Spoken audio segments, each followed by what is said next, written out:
పెద్దమ్మ తల్లి హైదరాబాద్ జూబ్లీ హిల్స్లో వెలిసిన అమ్మవారు హైదరాబాద్లో పురాతన ఆలయాల్లో ఒకటైన క్షేత్రం. జూబ్లీ హిల్స్లో ఉన్న ఈ ఆలయం చాలా మహిమ కలిగిన ఆలయం. 5 అంతస్తుల గర్భగుడి, 7 అంతస్తుల రాజగోపురం, కళ్యాణ మండపం, వసతి గృహాలు మొదలైనవి ఉన్నాయి. ఆలయ ప్రాంగణంలో ఒక గొప్ప పెద్ద ధ్వజస్తంభం ఉంటుంది. ఈ ధ్వజస్తంభం వద్ద రూపాయి బిళ్ళ పడిపోకుండా నిలువుగా నిలబెడితే మన మనసులో అనుకున్న కోరికలు నెరవేరుతుందని భక్తుల నమ్మకం. 2000 సంవత్సరాల నుండి ఈ గుడి ప్రాచుర్యం చాలా పెరిగింది. అమ్మవారు పూర్వకాలం నుండి గ్రామ దేవతగా పూజలు అందుకుంటూ ఉండేదట.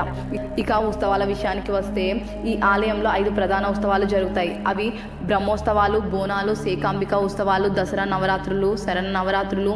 ఈ ఉత్సవాల సమయంలో ఎక్కువ మంది భక్తులు తండోపతండాలుగా వస్తారు. దూర ప్రాంతాల నుండి భక్తులు తరలి వస్తుంటారు. ఆలయం చుట్టూ శ్రీ పరిశ్రమకు సంబంధించిన పలు నిర్మాణాలు, సంస్థలు, స్టూడియోలు ఉండడం వలన ముహూర్తాలు, సినిమా ప్రారంభోత్సవాలు వంటి కార్యక్రమాలు ఇక్కడ నిర్వహిస్తూ ఉంటారు.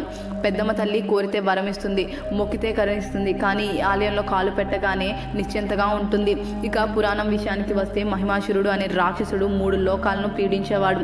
అన్నిటినీ నాశనం చేసేవాడు. ఇంద్రియాంధ్రులను తరిమి కొట్టేవాడు. త్రిమూర్తులు కూడా ఆ దాడిని తట్టుకోలేకపోయారు. పాహిమాం పాహిమాం అంటూ శక్తి స్వరూపి అయినటువంటి అమ్మవారిని ఆశ్రయించారు.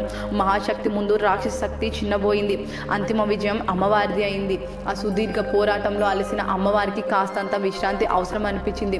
దట్టమైన అడవుల్లో బండరాళ్ల మధ్యలో కాస్తంత శ్రద్ధ తీర్చింది. అదే జూబ్లీ హిల్స్లో ప్రస్తుతం పెద్దమ్మ తల్లి ఉంటున్న దేవస్థానం అని స్థానికులు అంటూ ఉంటారు.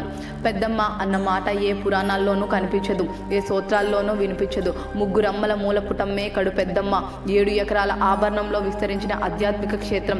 భాగ్యనగర నిర్మాణానికి చాలా కాలం ముందే, అంటే 1000 సంవత్సరాల క్రితమే జూబ్లీ హిల్స్ ఆదిమ తెగలకు ఆవాసంగా ఉండేదంటారు. వేటే జీవనంగా బ్రతికే ఆ అమాయకులు తమ కులదేవత పెద్దమ్మ తల్లిని భక్తితో కొలిచేవారు. మంచి జరిగితే నైవేద్యాలు ఇచ్చి అమ్మ సమక్షంలో సంబరాలు జరుపుకునేవారు. చెడు జరిగితే జంతు బలులు ఇచ్చి తల్లిని శాంతిపరిచేవారు. కాలక్రమమే ఆ తెగలు అంతరించిపోయాయి. జూబ్లీ హిల్స్ అత్యంత ఖరీదైన ప్రాంతంగా మారింది. కానీ ఆనాటి అమ్మవారి ఆనవాళ్లు మాత్రం మిగిలాయి. 2.5 దశాబ్దాల క్రితం ఇక్కడ ఒక చిన్న ఆలయం ఉండేదట. ఎవరైనా వచ్చి దీపం వెలిగిస్తే వెలిగేది, లేదంటే లేదు. ఆ సమయంలో రాత్రులు అమ్మ అడుగుల శబ్దాలు వినిపించేది అని స్థానికులు చెబుతుంటారు. భక్తులకు కలలో కనిపించి తమకు ఆలయం నిర్మించమని ఆదేశించిందట.